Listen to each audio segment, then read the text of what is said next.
Hola amigos, sean cordialmente bienvenidos a esta serie titulada Un libro acerca del futuro. Soy Oscar López y tengo el placer de compartir con ustedes el tema de hoy titulado El remanente es perseguido por el papado. También le doy la bienvenida a Itamar. Hola a todos y bienvenidos y bueno, es un placer compartir un nuevo video con ustedes. Agradecemos también a nuestros amigos de Veritate 4A que nos apoyan de una manera muy activa con este trabajo. Muchas gracias. Gracias a Isabel en la regi, en la técnica, en la parte de producción y también para Eden en la postproducción. Y gracias a todos por su apoyo, sobre todo por su fidelidad y por compartir nuestros videos con sus amigos y familiares. Ya saben, si ustedes nos apoyan de esta manera, es una manera verdaderamente eficaz de ayudar a que otros puedan conocer estos temas.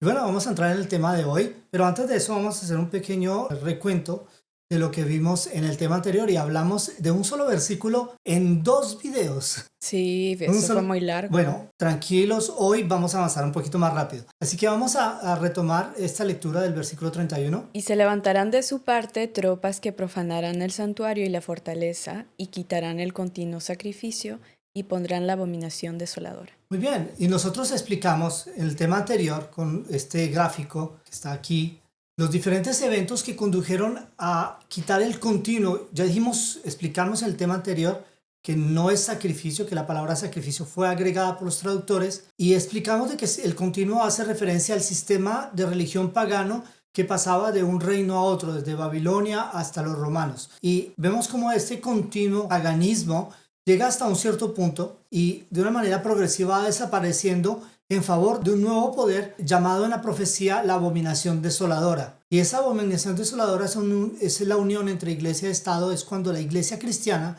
empieza a mezclarse progresivamente en temas de política, a hacer política y a buscar el favor de los gobernantes. De esta manera es un proceso que va largo, ¿no? Empieza en el 323, inclusive empieza mucho antes, pero puntos marcantes de la historia lo encontramos con la conversión de Constantino en el 323 y llegamos a un punto muy importante que no es el único, ¿no? Porque este proceso continúa en el 538 y nos damos cuenta aquí de que en este proceso de conflicto hay muchos papas que se nombran papas, a veces son encarcelados por los emperadores porque hay una lucha, hay fricciones de poder desde que se le confió al obispo de Roma el cuidado de la ciudad de Roma. Los obispos de Roma, que generalmente eran paganos que se convertían al cristianismo por conveniencia política, simplemente querían llegar al poder y a veces se hacían enemigos del emperador que los hacía encarcelar. Algunos eran ejecutados y otros morían en prisión. Es decir, que hubieron papas que fueron encarcelados, depuestos de su poder. El poder del catolicismo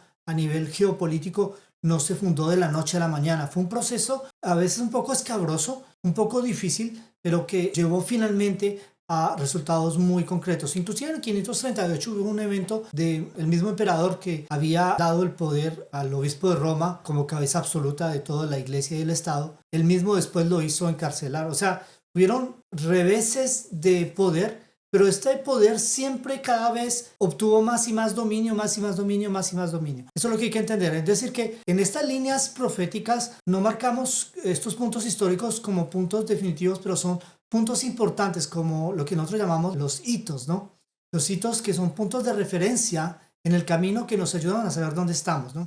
El 538 es una fecha profética muy importante y de paso tan importante porque en el 538 la persecución contra aquellos que se oponen al obispo de Roma se acentúa. Es que hay 2 formas de ver el poder papal y esto hace parte de la introducción del tema de hoy, no se preocupen. Hay 2 formas de ver el poder papal en cuanto al aspecto espiritual, es decir, su trato con el pueblo de Dios y en cuanto al aspecto geopolítico. Y según nosotros pongamos nuestros ojos o con el prisma que veamos, vamos a ver la importancia o no de ciertas fechas. Por ejemplo, en 1798 es una fecha que hemos citado en algunos temas y que vamos a tratar hoy. Sucede un evento mayor para el catolicismo, pero este concierne esencialmente en Francia. Pero lo que es interesante es de que esto tiene una consecuencia espiritual y ahí también el poder papal recibe un golpe certero, pero no es el más grave. Pero esto implica una decadencia progresiva del dominio geopolítico. Vamos a explicar todo esto en detalles en las diferentes gráficas que vamos a presentar. Y tenemos aquí Daniel 11:32. Avanzamos de un versículo. Itamar, por favor. Con lisonja seducirá a los violadores del pacto, mas el pueblo que conoce a su Dios se esforzará y actuará. Bueno, este es un versículo sobre el cual, digamos que en cierto modo ya lo hemos anunciado, ¿no? Es decir, que las lisonjas son darles favores o conceder, digamos, beneficios. Esto podríamos llamarlo, en Colombia dicen chanchullo, ¿no?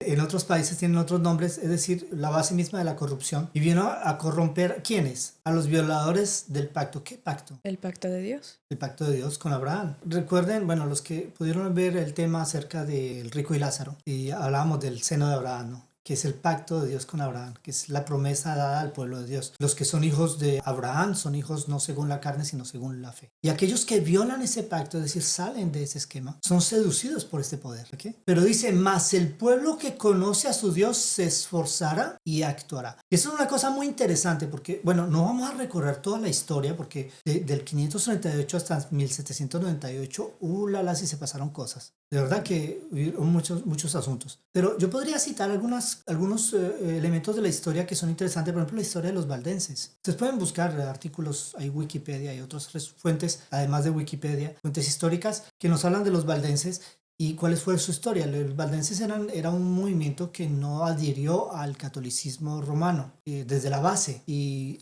se convirtieron en una forma de oposición. Ellos los llamaban ya protestantes, porque realmente no eran protestantes, porque la reforma protestante empezó mucho tiempo después, pero ellos eran parte del remanente, es decir, el pueblo que no se corrompió y que nunca abandonaron el estudio de la Biblia. Y miren que en este gráfico tenemos la línea del remanente. Vamos a utilizar el láser para verla aquí en blanco, ¿sí? Y tenemos esta línea azul, que es una línea de paganismo, ¿no?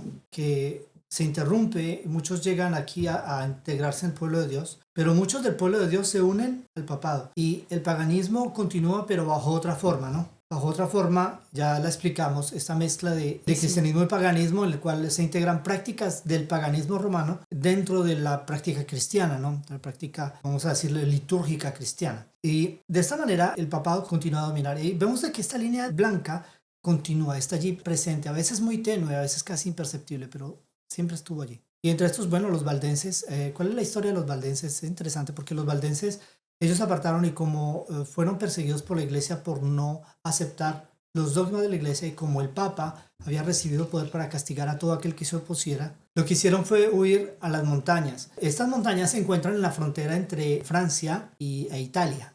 Y yo tuve la oportunidad de ir allá, al Valle de los Valdenses, y visitar los sitios donde ellos se reunían y entrar en una de las cuevas donde ellos tenían que reunirse para poder hacer sus servicios. Y los valdenses, ellos tenían las copias de la Biblia originales y las traducían a la mano.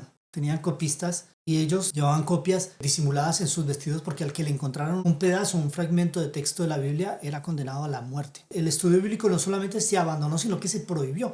Y ellos, bajo peligro de su propia vida, ellos llevaban fragmentos de la palabra de Dios a personas que nunca habían conocido. Aquel que estuviera interesado podía tenerlo y a veces eran traicionados.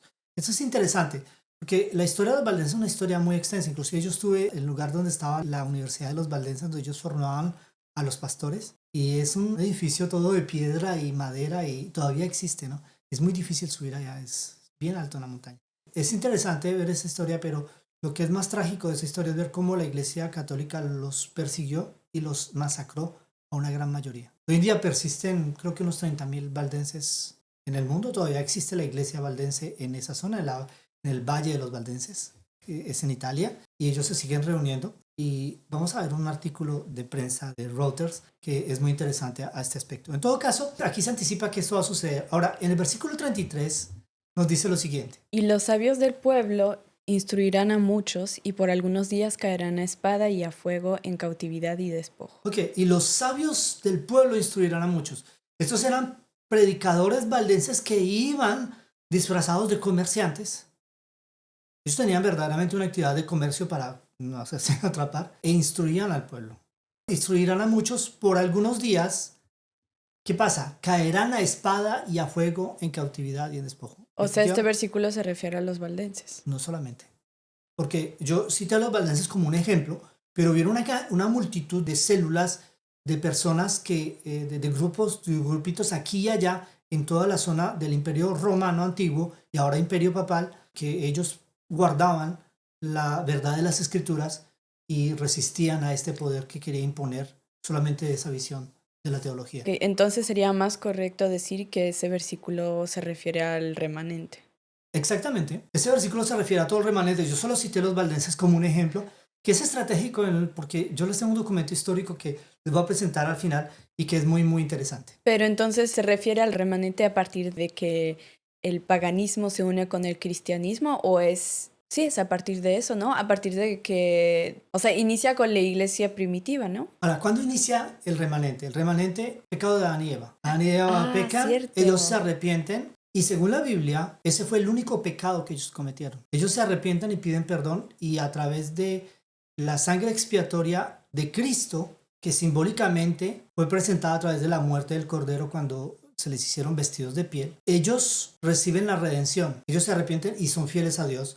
Ahí empieza el remanente y el remanente continúa. Después está Caín y Abel. Abel es asesinado y en lugar de Abel, ¿quién nace? Set. Set, sí. Set. Y después de Set y etcétera, etcétera, continúa. Y esta línea a veces imperceptible, pero está allí. Continúa. Tenemos a Abraham y su familia, sus descendientes. La familia de Abraham, después la familia de Jacob, Israel, etcétera. Y tenemos el tiempo de Cristo. Tenemos a Judá, porque ya todas las 10 tribus de Israel apostataron, fueron esparcidas. Sí, que del remanente hay mucha gente que se va, pero hay muchos que llegan. Y ahora, en el tiempo de Cristo, está la iglesia primitiva y tenemos a los samaritanos que habían caído, que eran parte de las 10 tribus y que era tenía una mezcla de religión pagana y judaica. Y finalmente se arrepienten y reconocen a Cristo como el Mesías y se unen al remanente de nuevo. ¿Ven? Hay unos que salen, unos que regresan y el remanente está allí como una línea perceptible. Está la iglesia primitiva, la iglesia del caballo blanco. Y los gentiles se unen, no son del pueblo de Dios, estaban afuera, estaban del paganismo y del paganismo pasan al remanente siendo fieles, pero la iglesia se desvía una vez más y en esta desviación constituyen lo que se llama el catolicismo y otras formas de religión. No hubo solamente catolicismo, ¿no? La iglesia ortodoxa de Oriente también tiene desviación teológica, pero sin embargo hubieron siempre personas que resistieron a estos cambios y se mantuvieron firmes allí y esto constituye el remanente. Estaban allí. Y había momentos en que era muy difícil, pero vamos a ver que ellos van a recibir finalmente ayuda.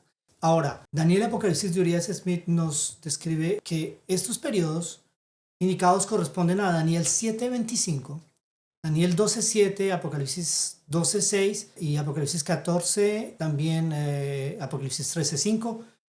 Y este periodo es un periodo de 1260 días. Aquí lo tenemos en gráfica. Y es decir, que empieza con la fecha del 538 y se termina en 1798. Ahora, dicho así, no es tan evidente entenderlo. Yo quisiera hacer una pequeña explicación de esta idea a través de este texto. Y aquí tenemos el primer versículo. Los sabios del pueblo instruirán a muchos y por algunos días caerán a espada y a fuego en cautividad y despojo. El versículo 33 dice que por algunos días, o por un tiempo, ¿no? Algunos días.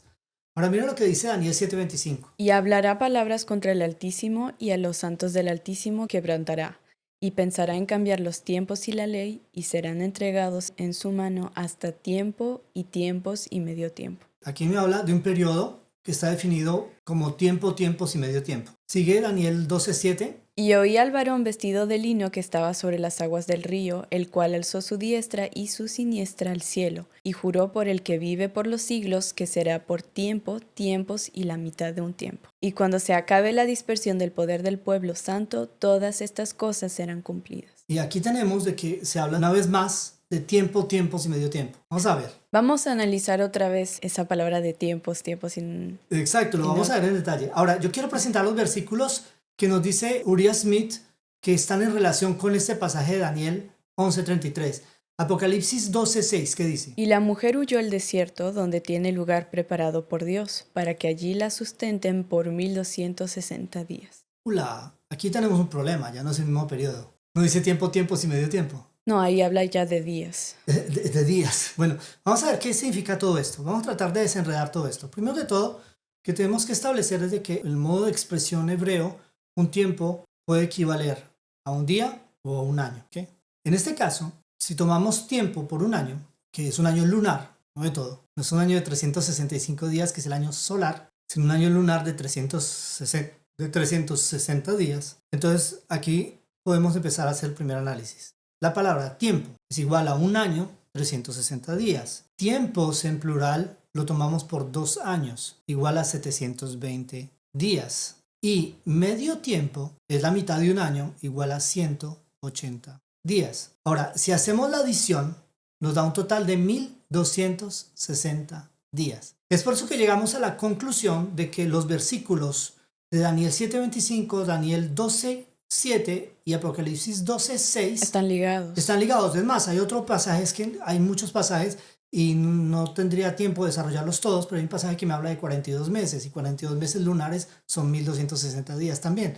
Entonces, todos estos pasajes están ligados y nos hablan del mismo periodo de tiempo, ¿ok? Ahora, son 1260 días. 1260 días son algunos pocos años, ¿no? Poquitos. Pero bastante en días, pero en años no es mucho. Pero hay que entender una cosa de cómo funciona la profecía. Como que no es mucho en años. A la escala de la humanidad es mucho. O sea, es a la mucho, escala de una vida es mucho, pero a la mu- escala de la historia de la cristiandad no es mucho. es Pero mucho en días y no en años. no en años, exacto. Tenemos que entender cómo funciona la profecía. ¿Qué significa un día en profecía? Porque recuerden que hay una relación entre natural y espiritual y que un día es un símbolo de algo. Y vamos a ver en Ezequiel 4:6 qué significa. Cumplidos estos, te acostarás sobre tu lado derecho segunda vez, y llevarás la maldad de la casa de Judá 40 días. Día por año te lo he dado. Ahora, este es solo un versículo de un montón porque les podría presentar otros tantos versículos en los cuales se da un día por año. Pongo un ejemplo. Cuando los 12 espías van a recorrer la tierra, ¿cuántos días recorren la tierra? 40 días. Sí, ¿Y por cuánto va el castigo? 40 años. 40 años, día por año, porque esto es profético. ¿Okay? Hay otros versículos, pero bueno, el punto es de que si tomamos un día por año, esto nos lleva a decir que si en profecía un día profético es un año literal, entonces estamos hablando de un periodo de 1260 años, y esto sí que es un periodo largo. De paso, cuando Daniel escuchó esta profecía, él entendió lo que esto significaba. Se abrumó. Porque él conocía la metodología. Él se abrumó porque si hubiera sido 1260 días humanos, divídelo entre 360, no da mucho. Pero aquí está hablando de 1260 años. Son generaciones y generaciones humanas que siguen una tras otra. Es decir, que es un periodo muy largo. Ahora, lo más interesante aquí vamos a desarrollarlo de que en la gráfica que vimos anterior hablamos de 538 como inicio del poder papal. Realmente el poder papal no fue que inició allí, pero es un punto marcante del dominio del poder papal, tan marcante que se oficializa, es decir, que ya hay un documento que le permite al Papa reclamar poder civil y militar. ¿Lo tenía antes? Sí, lo tenía antes, ¿ok? Y lo perdió, lo volvió a recuperar después, sí, eso sucedió. Pero este es un punto marcante en la historia, el año 538, y a partir de allí comienza también una persecución implacable. Y si tomamos 1260 y restamos 538, esto nos lleva a 1798. Matemática simple. No se necesita tener un alto nivel de universidad para entender esto, solamente saber sumar, restar y a veces dividir. Pero estas cosas son bastante sencillas, pero al mismo tiempo están ocultas a los ojos de muchas personas, muchos eruditos, porque no consideran la palabra de Dios con fe. Si nosotros consideramos de que la palabra de Dios habla la verdad, tenemos que tratar de descubrir cuál es esa verdad. Y Daniel 11:34 nos sigue diciendo. Y en su caída serán ayudados de pequeño socorro, y muchos se juntarán a ellos con lisonjas. Bueno, con respecto a este texto podríamos hablar un montón, ¿no? Pero como el tiempo siempre es corto para estos videos, no quisiera alargarlo más, pero ese asunto de que se juntarán ellos con lisonjas se pudo ver en la historia del pueblo de Dios del remanente. Pero lo que es interesante, y en su caída serán ayudados de pequeño socorro. ¿En qué momento vino esta ayuda? En Apocalipsis 12 nos dice Urias Smith, él cita Apocalipsis 12 y dice lo siguiente. Donde se habla de esta misma persecución papal, leemos que la tierra ayudó a la mujer abriendo su boca y tragándose el río que el dragón había arrojado tras ello. La reforma protestante dirigida por Martín Lutero y sus colaboradores proporcionó el auxilio predicho aquí. Una vez más, ¿la reforma protestante empezó realmente con Martín Lutero? No, hubieron movimientos de reforma muy tenues que no duraron mucho tiempo, sus autores fueron asesinados antes de Martín Lutero. Él realmente no lo empezó, pero el que creó un movimiento significativo capaz de llevar la reforma adelante sí fue Martín Lutero. Porque él salía justamente de la Iglesia Católica. Claro, él era un monje católico que clavó 95 tesis contra la Iglesia Católica en las puertas de una iglesia. Y de allí empezó esta reforma protestante. La reforma protestante, realmente Martín Lutero no quería atacar la Iglesia Católica, no quería dejar la Iglesia Católica. El único que quería era hacer volver a la Iglesia Católica al estudio de la Biblia. Pero ya sabemos de que el estudio de la Biblia ponía en evidencia todas las derivas y ponía en evidencia sobre todo el hecho de que la iglesia no debía tener el poder civil. Pero esto fue algo tremendo y esto realmente fue una ayuda para el pueblo de Dios. Hubieron muchos reformadores. Hay que saber que esto fue ayuda para el remanente y que muchos dieron su vida por distribuir la palabra de Dios, porque ellos empezaron a traducir la Biblia. Bueno, ahí tenemos la Biblia de Tyndale y otros tantos, un montón de reformadores, Jerónimo y otros tantos. Y para aquellos que quieren profundizar más acerca de estos temas, yo les aconsejo un libro que es muy interesante. Se llama El conflicto de los siglos, de una autora cristiana llamada Ellen G. White. El conflicto de los siglos explica en detalle todo estos eventos y muchos más, ¿no? Entonces, es un libro muy interesante que se apoya en fuentes históricas confirmadas. A partir de allí, encontramos de que Martín Lutero permite hacer un cambio que es radical. Y en el versículo 35, miren lo que se dice. También algunos de los sabios caerán para ser depurados y limpiados y emblanquecidos hasta el tiempo determinado, porque aún para esto hay plazo. Esto significa de que cuando viene la ayuda no se detiene la persecución, antes se intensifica. Cuando se habla de ayuda no es que ayuda para que no los maten, es ayuda para dar el mensaje. Eso es lo que tenemos que entender. Y esta ayuda, Dios les mandó ayuda para que distribuyeran este mensaje y esto hizo que muchos creyeran en el mensaje protestante, pero cuando mismos nobles creían en el mensaje protestante eran asesinados. Princesas, hay un reinas. libro con respecto a esto, sí, princesas, y hay un libro con respecto a esto que es muy interesante, pero Muy yo les digo fuerte. sinceramente hay que estar en buen ánimo para leerlo porque es duro, es muy duro, que se llama Los Mártires de Fox. Mártires de Fox. Es un libro muy antiguo, lo pueden conseguir, y es un libro que habla de todo lo que sucede con los cristianos que quieren ser fieles a Dios y cómo son perseguidos por la Iglesia Católica. Inclusive el martirio de las princesas, no sé si Tamar nos puede comentar un Y poco. bueno, sí, pues a las princesas les enterraban vivas Era muy cruel, les hacían vestir sus mejores vestidos, y las las enterraban. enterraban vivas. O algunas las ahogaban.